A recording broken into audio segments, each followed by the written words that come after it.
It's time for some information on my boy Karaka, the Slayer from FUG. Karaka is a character which has been getting more attention lately, becoming more of a protagonist sort of character in Tower of God, which I am absolutely here for. But of course, when he was first introduced in Season 2, he was one of the main villains. He was one of the driving forces of the story, one of the sort of overarching antagonists, you know? The whole workshop battle arc and much of the Name Hunt Station arc would not have happened, or at least the latter half of the Name Hunt Station, would not have happened without Karaka. So it's really cool seeing his change from this sort of antagonistic figure of FUG to someone who's willing to help Bomb currently in Season 3. So let's talk about Karaka, because a lot of you have been requesting this video. Let's friggin' do it! Karaka is obviously a Slayer of FUG, and not just a Slayer, but he's actually the youngest Slayer and newest Slayer of FUG. He's somebody who demands a lot of respect within the organization, which is very impressive considering he's very young. You know, we don't know how old specifically, but I mean, compared to other Slayers, he is very young, he's new to the position, and yet he has an army, he has all these followers, and a lot of the people in the tower know to fear and respect Karaka. He was one of the students of Jin Sung Ha, who is obviously also a student of Bomb, so Karaka and Bomb have that in common, but that didn't stop Karaka from sort of being jealous of Bomb and wanting the sort of attention that Bomb was getting from FUG, which is again why a lot of the events happen in Tower of God. He's sort of a scout fisherman hybrid, which is really interesting, although we also have seen him use a lot of sort of wave controller-esque abilities and such. You know, it's one of those examples of Tower of God, like even though you're technically this position, you can borrow a lot of aspects from other positions. So Karaka is very good, he's a scout, he has observers, blah blah blah, he's good at physical fighting, so fisherman, blah blah blah, but also excellent Shinsu user, excellent use of wave controller abilities, so he's kind of all three. The first mention that we ever got about Karaka was the very beginning of Season 2,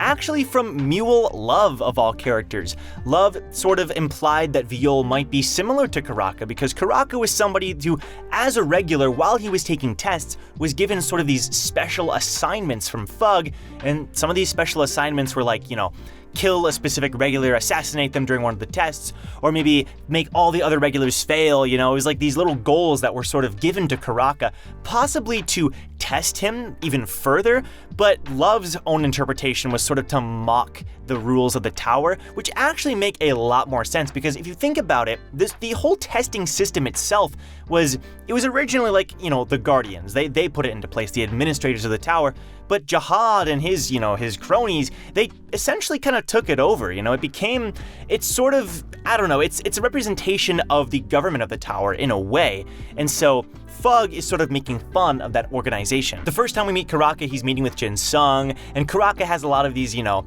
preconceived notions about Viol's team, and even Viol himself, which later we end up seeing that he sends, or it's implied that he sends Reflejo. Reflejo is a direct servant of Karaka, and Reflejo tells Pokin, who is one of his servants, to give a piece of his shadow power to Reflejo, which is why Reflejo, who is a D rank or E rank regular at the time, is able to sort of transcend and ascend to the power of a B rank regular through Pokin's shadow ability, which of course, Pokin is a servant of Karaka. The plan during the workshop battle was essentially to have Viol melt with the thorn to sort of become its own entity. So essentially, Viol's the only one who can use the thorn. It's sort of not understood why. It's not like any irregular can just use the thorn. It's like Viol specifically, Bomb specifically, was made to use the thorn, or the thorn was made to be used by Bomb. It's part of the whole prophecy with Enryu, right?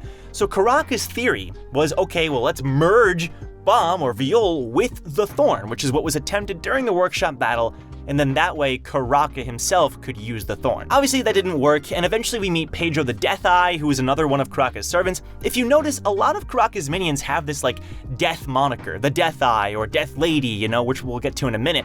But anyway, he gets to the Name Hunt Station, he fights Yuri, that whole thing happens, he ends up making it to the floor of death, on the Hell Train, and he ends up fighting Yurik, he gets mollywopped by Yurik, you know, and it's funny because Karaka is so strong, and yet we only ever see him lose, which is why I'm hoping during this current part of the Nest in Season 3, we're gonna see Karaka cut loose and actually win some fights. I think that'd be great. More stuff happens. I mean, he fights Yuri some more while everyone's in the hidden floor. Then they end up getting to the last station, and he's about to fight Yuri again. Him and Yuri are like kind of enemies, these arch rivals in a way, which is pretty interesting.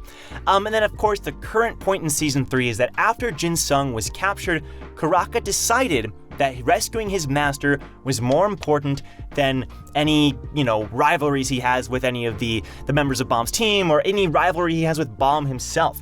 He ends up seeing actually that Bomb does have the potential that Jin Sung saw in him, He sees that Bomb actually could be the one to save them all in a way. He doesn't really admit that, but you get the impression that Karaka is starting to warm up to the idea that Bomb could actually be as special as everyone's making him out to be. I think maybe another reason why, Karaka has this sort of conflict within himself is, if you don't know, every Slayer sort of has a target among the 10 family heads in Jihad. So for example, White's target is Arye Han, his father, That's his target. As a Slayer, his job is to defeat or kill Arye Han, which is so crazy because it's like, how are you ever going to be that strong? But I don't know, it's sort of, maybe it's honorific, I don't know, but that is the goal. His goal is to take down Arye Han. We don't know who Yama's goal is. That'd be a great theory video, I think. Who is Yama's target, right? If he even has one, but I would assume he does. But the main thing here is that Karaka's target is Jihad himself. So I'm wondering if maybe with Bomb's introduction and Bomb being destined to be the one to take down Jihad, slay the king's throat and all that, maybe he felt a sense of inferiority. Like, I'm supposed to be the one to take down Jihad. But then this boy comes in, this regular, and all of a sudden he's gonna be the one, and everyone gives him all this attention, I mean, it kind of makes sense. It's like, you just come in here all of a sudden and take my job? But I think he's starting to realize that's not what's important, let's work together, let's rescue our master.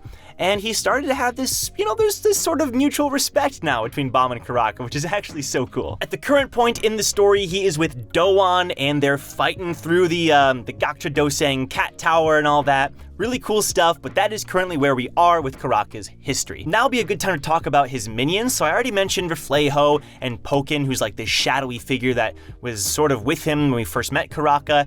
There's also, of course, Pedro the Death Eye, like I already mentioned. Pedro the Death Eye was actually given the purple Dementor from Karaka. Karaka is a master scout, and this Dementor, Purple Dementor, was owned by Karaka, and he gave it to Pedro to help him out, and Yuri even said, like, if the Purple Dementor had a better owner than Pedro, it'd be a lot more, it'd be crazy powerful, because this observer is an ancient observer. It's been around for thousands of years, so I think that's very fascinating.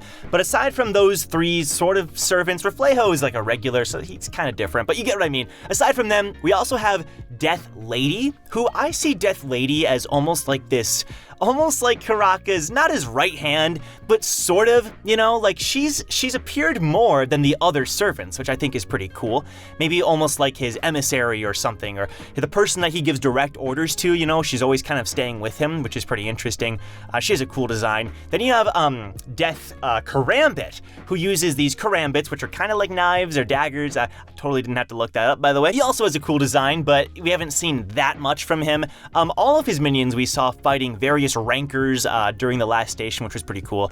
There's also, what is his name, like Grom? No, it's not Grom. Yeah, it is Grom. Okay, Grom is another servant of Karaka, who's this big guy, we saw him kind of standing huge over all the other servants when we first met the servants, but he's somebody who kind of got the short end of the stick because Chonhee actually cut off one of his arms, which is kind of disappointing, but of course, I mean, it's Chonhee Ha, it's Ha Chonhee, like what do you expect? There's also Death Bird, who has the weirdest design out of them all because he's like this bird guy who's almost like in a shuttle or like in some kind of cockpit. You see this like human face. It's very strange. Death Bird is very odd. We haven't seen that much of Death Bird, but Death Bird kind of stands out because when Evankel and Han Sung were sent to Karaka's heart location, he was the one who like greeted them. He was like, who are you, So I almost see Death Bird as maybe like the gatekeeper of Karaka's heart. Speaking of Karaka's heart, let's talk about some of his abilities. So first and foremost, we talked about his position. I mean, Karaka, we sort of see him as a defensive fighter, which is definitely true. I mean, he is able to tank so many attacks. He also has fantastic reflexes. He's able to catch Yuri's punch or dodge her punch from behind, Like, he's constantly being seen dodging and blocking and, his armor and everything. But he's also a very good offensive fighter. It's been hard because his opponents have been Yuri and Calavan, these tanks of these absolute tank characters, and Yurik. but, he is also a very good physical fighter, as shown through his Shinsu control. Most of his techniques revolve around World of Darkness, but that's not all that he can do. We've seen him use like this golden black Shinsu before as well, and also he has his own variation of the floral butterfly piercing technique, or it seems to be some kind of variation, right? He called it Karaka-style piercing technique White Crow, which he used with Bomb to wake up Yama. Of course, Bomb used his own Zero piercing technique. It's not necessarily the floral butterfly, but it seems to borrow from the floral butterfly, right? And they sort of came up with their own designs of the floral butterfly. Floral butterfly, that's hard to say. But like I said, his main thing is the World of Darkness. We've seen him do a variety of World of Darkness moves, these black spheres that he can shoot out, He's got the Black Goral's Horn Whip, which he tried to use against Yurik and pretty much failed. The Black Twilight, which I think he's used a couple of times. He definitely used it against Yuri. And Damage Counter, Reign of Darkness, all these darkness techniques, and they're very cool looking as well. What's interesting about these techniques is obviously they're offensive techniques, but they can also absorb enemy attacks to a certain extent. Now, one of Karaka's shticks is his infinite past lives, which essentially makes him immortal. When he was fighting Yuri, he was okay with losing his arm and whatnot because he was able to revert back to one of his bodies. He was able to sort of go back somehow. And it's a very strange concept because he wears the armor, so it's we don't know what he looks like underneath the armor, right? Which I'll talk about briefly here at the end. But overall, it's a very useful technique. Basically, he cannot die. His one weakness, though, is his heart location, which I'll talk about in a minute as well. He also has an ability called Return to the Abyss, which is a weird one because we actually haven't seen this one completed, but he tried to use it when Yuri's green Shinsu bubbles were, basically taking him down really easily, which is crazy. It was basically one-shotting him. He was like, okay, return to the abyss, but then Evan stopped him. So we don't exactly know what it does, but some kind of escape technique when he's suffering heavy damage, from what I can gather. But overall, it's a way for him to get out of a bad situation. Okay, now I'll talk about Karaka's heart. So Karaka's heart is, in my opinion, connected to the infinite past lives. I don't know if that's confirmed, but for some reason, that's what I seem to think, right? His heart location is his vulnerable spot. And this heart location is a function of his armor suit, which is basically this space dimension, this area that can only be accessed by Karaka himself, administrators, and the 10 family heads.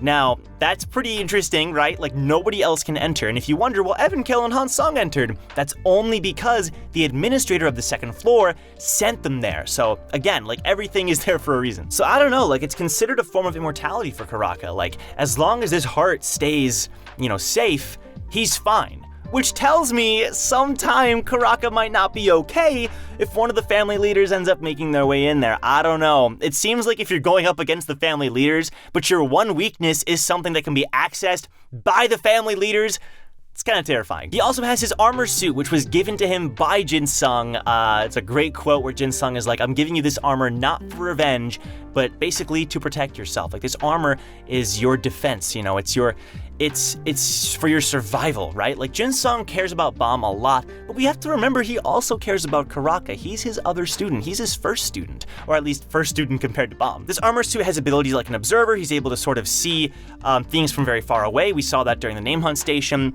It's protected with a spell, which means it's sort of, we don't really know what the spell does because it's not immune to all damage because Yuri was able to, melt it down, but there is a spell on the armor, so there you go. And then of course the Karaka's heart location, which seems to be a way to protect Karaka and the armor suit together. He also has Steel Tree, which is his armor inventory. So it's not the same thing as his armor. It looks like it, right? Maybe it was given to him along with the armor, but there are these defensive and offensive abilities that utilize his armor inventory, which is the Steel Tree. It's sort of like the tentacles that you see from Karaka. He's got, the armor inventory, Steel Tree, Flower of Darkness, Black Lotus, armor inventory, Armor Storm, which is pretty cool, and then lethal move, Armor Tree Strike. So he's able to use the Steel Tree armor for defensive abilities and offensive abilities, which is pretty sick. Okay, so those are Karaka's powers. So really all we have to talk about now is Karaka's relation to Jihad. Karaka has the Jihad ring. The first time we ever saw him, that was one of the first things that we noticed about his character. And we even got further confirmation that when Wangnan had the ring, he was like, how do you have the ring? How do you have the ring? And Karaka, you've noticed this, sometimes. In his inner monologue, he's sometimes talked about like his brother. Like, I'm gonna finally meet you, my brother, or finally find you, or whatever. Like, he's mentioned his brother before. And so the thing that we jump to is that Wangnan would be Karaka's brother. And this has been 99% confirmed. Like, again, the way Karaka's been talking about his brother, he finds Wangnan. He didn't recognize Wangnan, but once he found that he had the ring, he was like, you know, who are you? Like, what, you know, like it blew his mind when he found that Karaka had, or that Wangnan had the ring. So there's a relation between the two of them. Brothers would make sense. However, they're not the only ones that have a very similar look to Jihad. Now, we don't know what Karaka looks like, but I always imagine he has the Jihad look. There's a fantastic piece of fan art here that I'll show you. Dude, that's gotta be what he looks like, right? By the way, SIU has confirmed that Karaka is male. There's been some theories that he's female. SIU said Karaka's male. But I don't know, like, clearly Karaka has a connection to Jihad, and Doan almost got some information out of him. You know, like, why do you hate Jihad so much, and like, all this and all this. And the way he responded was like, it's like my destiny, or whatever. Like, it's not like I had to choose, it's like, I am anti-Jihad. Like, that's just my being, like my existence. Which makes me think he has a deep connection to Jihad in some way, which we obviously already knew, but still. He also has an army. I sort of forgot to mention this. Along with his followers, we actually saw this army in the latest chapter, which is so neat because we've known for a long time he has an army, you know?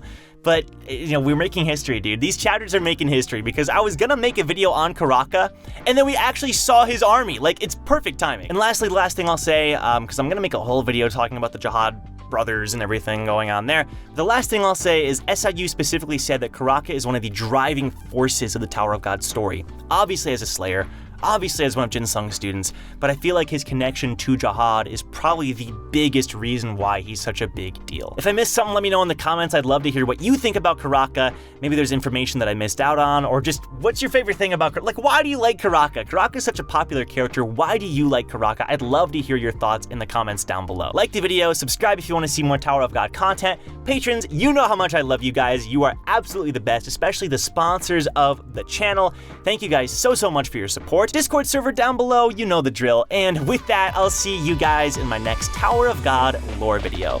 Take care.